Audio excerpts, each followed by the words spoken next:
Hello friends, welcome back to Shriji classes, and today we are going to discuss on antidiuretics. Definition. Antidiuretics are the drugs that reduces the urine volume. They are more precisely called antiaquaretics because they inhibit the water excretion without affecting the salt excretion. Now we will move to classification of the antidiuretics. First, antidiuretic hormones and its analogues like vasopressin, desmopressin, lipressin and terlipressin. Natriuretics like thiazides and amiloride. Others are carbamazepine, chlorpropamide and indomethacin. Now we will see vasopressin. It is an antidiuretic hormone. It is also called 8-arginine vasopressin, AVP, that is a nonapeptide. Now we will see the mechanism. In the hypothalamus, there are supraoptic and paraventricular nuclei. They synthesize the vasopressin as a large precursor peptide along with its binding protein neurophysin. They are transported and stored in the posterior pituitary. Then the posterior pituitary releases the antidiuretic hormone. The antidiuretic hormone release is enhanced by increased plasma osmolality, hypovolemia and hypotension. Now there are some receptors like osmoreceptors present in the hypothalamus and hepatic portal system, volume receptors present in the left atrium, ventricles and pulmonary veins, and the baroreceptors. They all regulate the rate of ADH release. Now the ADH release. ADH release is enhanced by angiotensin II, prostaglandin, histamine, neuropeptide Y, acetylcholine, high-dose morphine, nicotine and imipramine. The ADH release is decreased by GABA, ANP, low-dose morphine, opioid peptides, alcohol, haloperidol, phenytoin and glucocorticoids. Now, ADH receptors. They are divided into two types, V1 receptor and V2 receptor. V1 receptor are further of two types, V1A and V1B. First we will discuss about V1 receptor. V1A receptor is present on the vascular smooth muscle, uterine, visceral smooth muscle, interstitial cells in renal medulla, cortical CD cells, adipose tissue, liver, brain and platelets. Whereas the V1B receptors are present in the anterior pituitary and certain areas in the brain and pancreas. Now we will see the action. The V1 receptor functions mainly through the phospholipase CYP3-DAG pathway. They releases calcium from intracellular stores. That causes vasoconstriction, visceral smooth muscle contraction, glycogenolysis, platelet aggregation and ACTH release. They activate phospholipase A2 and releases arachidonic acid that releases the prostaglandins. The persistent stimulation activates proto-oncogenes, resulting in the growth of vascular smooth muscle and other responsive cells. Now, V2 receptors. They are located on the principal cells of collecting duct in the kidney. They increases the water reabsorption through the cyclic AMP production. They are also present in thick ascending loop cells. They activate sodium-potassium 2-chloride transporter. They are also present in vascular endothelium.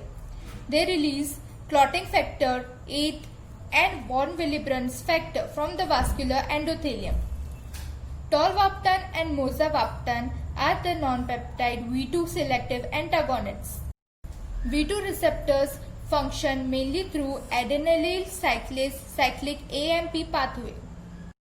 Now we will see the mechanism. How does the V1 and V2 receptors act? Here is the V2 receptor, and the V1 and V2 receptors both are G protein coupled receptors. Hence through this they increases the cyclic AMP on activation and thus activates protein kinase A, causes protein phosphorylation, and through this actions are seen. First, Exocytotic insertion of aquaporin 2 water channels into the apical membrane of CD cells. Here is the water channel, vesicles, exocytosis is done, and here aquaporin 2 insertion is there. Step 2. Inhibition of endocytotic removal of aquaporin 2 channels from the apical membrane. Step 3. Activation of VRUT receptors in the inner medulla that augments the medullary hypertonicity. Now we will come to V2 receptor.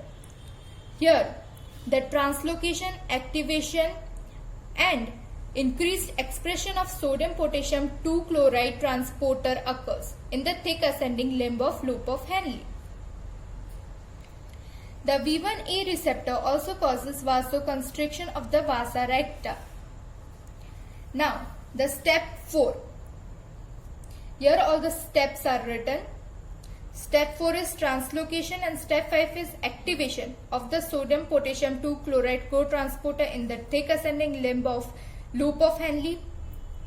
6th, activation of V1 receptor constricts vasa recta, that diminishes the blood flow to the inner medulla, which reduces washing off effect and helps in maintaining the high osmolarity in this region.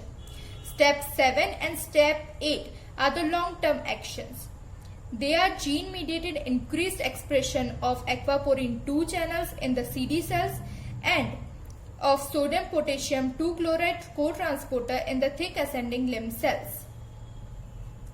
Other aquaporins like aquaporin 1 in the PT, that is proximal tubule, and aquaporin 3 and 4 on the basolateral membrane of CD cells also participate in the water transport at these sites. V1 actions are produced at higher concentration of AVP so that physiologically they may serve to restrict V2 effects only when the blood levels of AVP are very high. Now, action of AVP on the blood vessels. AVP constricts blood vessels mainly through V1 receptor. At low dose of AVP, it is counterbalanced reflexly by decreased cardiac output so that BP is not affected. But rise in BP occurs at only high dose of AVP or when the reflex is inoperative. Cutaneous, mesenteric, skeletal muscle, fat depot, thyroid and coronary beds are particularly constricted. AVP plays an important role in shock patients or the patients who have blood or other hypotensive states and CHF. Prolonged exposure to AVP causes vascular smooth muscle hypertrophy. V2 receptor mediated vasodilation can be demonstrated by the use of V2 agonist, that is desmopressin, and it is due to the endothelium dependent nitric oxide production. Now, other actions of AVP. First, GIT. Increased peristalsis, especially of the large bowel, is seen. Results in evacuation of bowels and expulsion of gases. Second, uterus. Contracted by AVP acting on oxytocin receptor. In the non-pregnant or early pregnancy, AVP is equipotent to the oxytocin, but only at the term sensitivity to the oxytocin increases selectively. Third, CNS. Exogenously administered AVP does not crosses blood-brain barrier. It is now recognized to be a peptide neurotransmitter in many areas of the brain and spinal cord. AVP is involved in regulation of body temperature, systemic circulation, ACTH release and learning of tasks. Fourth, platelet aggregation. Fifth, in liver, hepatic glycogenolysis occurs. Sixth, AVP releases coagulation factor like 8 and Wolff-Willebrand factors from vascular endothelium by acting on the V2 receptor. Pharmacokinetics. AVP is orally inactive as it is destroyed by the trypsin. Route, any parenteral or intranasal application. Elimination in the liver and kidney. T-half is short, approximately 25 minutes. Duration of action is 3 to 4 hours. Now we will see some vasopressin analogues. Lipopressin, terlipressin and desmopressin are the vasopressin analogues. First, introduction. Lipopressin is a 8-lysine vasopressin. Terlipressin is synthetic prodrug. Desmopressin is synthetic peptide. Acts on V1 and V2 receptor both, whereas terlipressin acts on only V1 receptor and desmopressin acts on only V2 receptor. Duration of action 4 to 6 hours, but here desmopressin is long acting 8 to 12 hours. Route intramuscular, intravenous and subcutaneous. In terlipressin only IV. In desmopressin IV, IM, subcutaneous, nasal and oral. The nasal bioavailability is 10 to 20%, whereas the oral bioavailability is 1 to 2%. Uses. For mostly V1 receptor mediated actions, it is less potent than AVP. Terlipressin used for bleeding esophageal varices produces less severe adverse effects than lipopressin. For all V2 receptor mediated actions, it has negligible vasoconstrictive activity. It is more potent than AVP, 12 times, approximately 12 times more potent than AVP. It has low enzymatic degradation. T-half is 1 to 2 hours. Oral dose is 10 to 15 times higher than the intranasal dose, but the systemic effects are produced and nasal side effects are avoided. Next, uses. A. Based on V2 actions. First, diabetes insipidus. Only of pituitary origin, that is neurogenic, and not in renal diabetes insipidus, that is nephrogenic, as the kidney is unresponsive to the ADH. Long-term therapy is required. Minimum effective dose of desmopressin should be used to avoid the hyponatremia. Aqueous vasopressin or lipopressin injection can be used in transient diabetes insipidus and also to differentiate neurogenic from the nephrogenic diabetes insipidus. As in the neurogenic, urine volume is reduced and its osmolarity is increased by the vasopressin, but this will not occur in the nephrogenic diabetes insipidus. Desmopressin dose is 2 microgram IM. Second use. Bedwetting in the children and nocturia in the adults. Intranasal or oral desmopressin at bedtime is given. It reduces the urine volume. Nocturnal voids are reduced by half. First sleep period is increased by approximately 2 hours. Fluid intake must be restricted 1 hour before and up till 8 hours after the dose to avoid the fluid retention. Monitor BP and body weight to check the overload. Treatment should be withheld for 1 week every 3 months for the reassessment. Third use, renal concentration test. 5 to 10 unit intramuscular of aqueous vasopressin or 2 microgram of desmopressin is used. It causes maximum urinary concentration, which is measured by urinary specific gravity. Fourth, hemophilia and von Willebrand's disease. Desmopressin is preferred in a dose of 0.3 microgram per kg diluted in the 50 ml saline and infused IV over 30 minutes. It controls the bleeding by promoting the release of factor VIII and von Willebrand's factor. B. Based on V1 actions. First, bleeding esophageal varices. Terlipressin is preferred over AVP as it is safer. Terlipressin constricts the mesenteric blood vessels, decreases the blood flow to the portal vessels, reduces the pressure in the varices and hence stops bleeding and allows the clot formation. Octreotide, a somatostatin analog injected IV, is an alternative, but the definitive treatment remains the endoscopic obliteration by the sclerotherapy. Second, before abdominal radiography, it is also used. AVP or lipopressin is used here to drive out the gases from the bowel. Next, Adverse effects: nausea, vomiting, diarrhea, belching, and abdominal cramps. Frequent headache and flushing with desmopressin. Nasal irritation, congestion, rhinitis, ulceration, and epistaxis on local application of desmopressin. Backache due to the uterine contraction. Pallor, urge to defecate, fluid retention, and hyponatremia.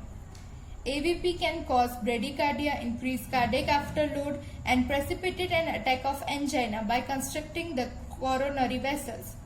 Urticaria and other allergies are also possible with any of the preparation. Contraindications: in the patients with acute renal failure, hypertension, ischemic heart disease, chronic nephritis, and psychogenic polydipsia. Okay, so we will discuss the difference between the neurogenic and nephrogenic diabetes insipidus. The neurogenic diabetes insipidus is central, whereas nephrogenic diabetes insipidus is renal origin. Here, in the neurogenic diabetes insipidus, there is decreased ADH secretion, whereas in nephrogenic, the ADH levels are normal, but the collecting duct cells fail to respond to ADH. Second, drugs. The drug of choice in neurogenic diabetes insipidus is desmopressin. Duration of therapy, lifelong. If patient does not tolerate the desmopressin, then we can use the other alternatives. They are: first, chlorpropamide. It is long-acting sulfonylurea, oral anti-diabetic agent, and increases the antidiuretic effect of ADH. Second, carbamazepine. It is an anti-epileptic drug, reduces the urine volume at high doses, and marked adverse effects are seen. Third, thiazides. They act paradoxically in the diabetes insipidus patients. They decreases the urine volume. Though less effective than the AVP, it is more convenient and cheap for pituitary origin diabetes insipidus. Next, the drugs in the nephrogenic diabetes insipidus. First, thiazides. Exact mechanism of action is unknown. They probably act by depleting sodium and extracellular fluid volume, which results in compensatory increase in the proximal tubular reabsorption of sodium and water that leads to decrease in urine volume. And also its action on the early distal tubules result in the formation of less dilute urine. It reduces the GFR. Hydrochlorothiazide in the dose of 25 to 50 mg TDS is used. Second, amiloride, drug of choice for lithium-induced diabetic insipidus. It blocks sodium and lithium entry into the renal epithelial cells. Third, indomethacin. It reduces the urine volume in the nephrogenic diabetes insipidus by inhibiting the renal prostaglandin synthesis. Syndrome of inappropriate ADH secretion, SIADH. Here, there is impaired water excretion along with hyponatremia and low plasma osmolality due to the inappropriate ADH secretion. The conditions associated with SIADH are head injury, meningitis, brain tumor, pulmonary diseases, etc. Signs and symptoms are anorexia, nausea, vomiting, muscle cramps, lethargy, coma, convulsions, and death.